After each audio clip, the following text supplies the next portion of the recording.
Hello আমার মিষ্টি বন্ধুরা, সম্পূর্ণ ভিডিওটি দেখার মিষ্টি অনুরোধ রইল। কিন্তু পুরীতে দ্বিতীয় দিন চলে গিয়েছিলাম আমরা কোনারকে। প্রায় আমাদের হোটেল থেকে 50 কিলোমিটার দূর বাইক রেন্ট করে আমরা বেরিয়ে পড়েছিলাম। অসাধারণ জায়গা। কিন্তু তার আগে বলছি কি করেছিলাম। সকালে ঘুম থেকে উঠে ভোরবেলায় তোমাদের দাদা ভাই চলে গিয়েছিল বাজারে, আর নিয়ে এলো, হাজির করলো বড় বড় গলদা চিংড়ি আর চিকেন।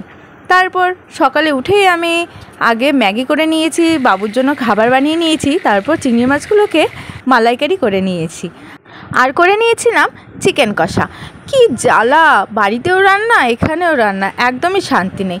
তারপর কোনো মতে খেয়ে দিয়ে আমরা রেডি হয়ে বেরিয়ে পড়লাম আমাদের কোনারক যাওয়ার উদ্দেশ্যে। বাইকে করে যাচ্ছিলাম, এত সুন্দর রাস্তা কি বলবো, অসাধারণ লাগছিল, আর পরিষ্কার রাস্তা। তো যাই হোক, আমরা পৌঁছে গেলাম। পৌঁছে গিয়ে টিকিট কাউন্টারে বসেছিলাম, আর তোমাদের দাদা ভাই টিকিট কেটে নিয়ে এসেছিলো। তারপর আমরা ঢুকে পড়লাম।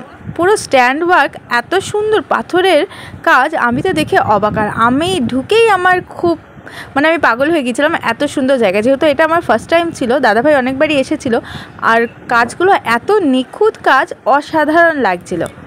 এটা ছিল একটা সূর্য মন্দির, সেটা আমার শোনা কথা।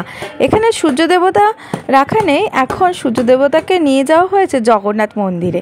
আর এই টোটাল ভাস্কর্যটাই হচ্ছে একটা রথ।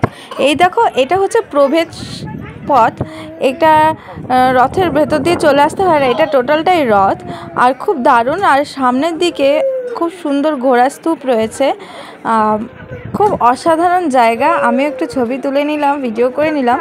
দেখো, ওটা হচ্ছে সিঁড়ি, রথের চাকাও রয়েছে। আর এখানে এত সুন্দর সুন্দর ভাস্কর্য। তোমাদের দাদা ভাইয়ের কাণ্ড শুনবে, বলছে আমি তো এখানে অনেকবার এসেছি, তখন আরও অনেক কিছু পড়েছিল, কিন্তু তখন বুঝতে পারিনি ব্যাপারটা। আর এত হাতের কাজ নিখুঁত, তাই ও ভাবছে যে কোনটা ব্যাগে করে নিয়ে যাওয়া যায়, ও নিয়ে যাবে।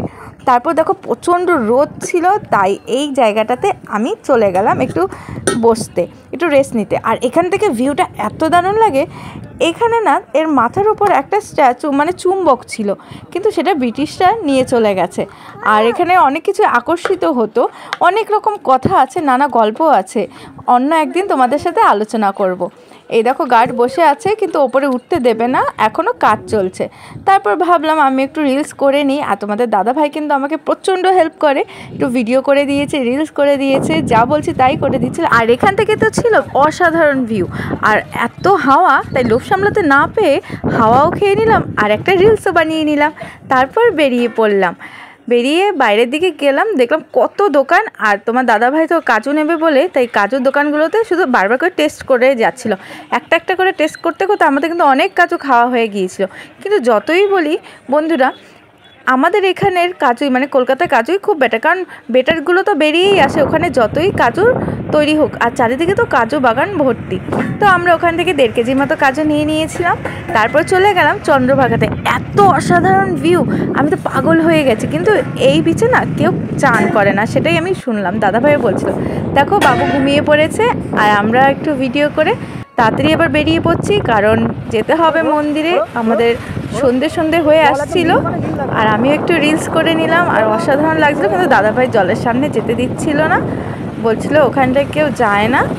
সো বন্ধুরা, আমাদের ভিডিওটা কেমন লাগছে একটু জানিও কমেন্টে। তারপর আমি চলে গেলাম মন্দিরের রাস্তাটা এত চওড়া আর এত সুন্দর, দেখে না প্রাণ জুড়িয়ে গেল, জানো তো।